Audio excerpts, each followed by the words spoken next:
New York. Investors have been banking on China's top airlines over the past couple of years as the civil aviation industry grows and ticket sales soar.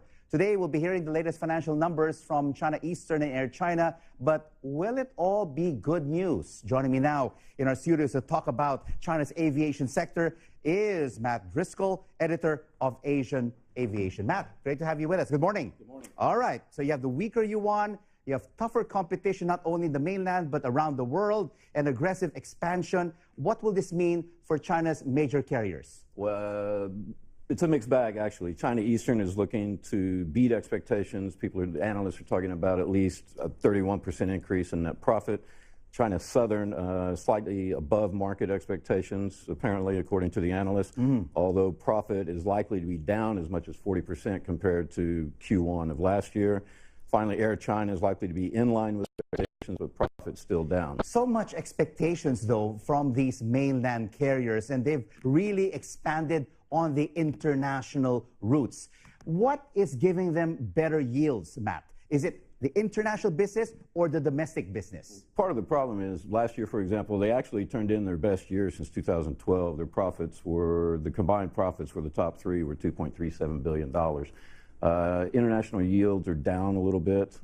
That's where they're having a problem.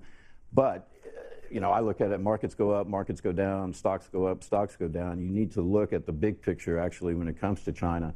According to Boeing, they're going to buy $1 trillion, that's trillion with a T, worth of airplanes over the next 20 years. Are the Chinese carriers overdoing it, buying so many planes, but on the other hand, the outlook for global aviation also looks quite dim because you have the Middle Eastern carriers and then you also have the major legacy carriers in the region. Well, China actually, the outlook, the long-term outlook, I mean, short-term is a different story, but the long-term outlook for China is actually very impressive.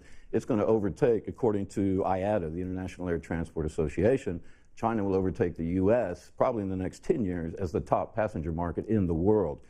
You're looking at, by 2035, you're looking at 1.3 billion passengers in China coming to, traveling within, and leaving China. So it's a huge number. All right, so it's looking up still for the Chinese aviation market. Matt Driskill, editor of Asian Aviation, great to have you.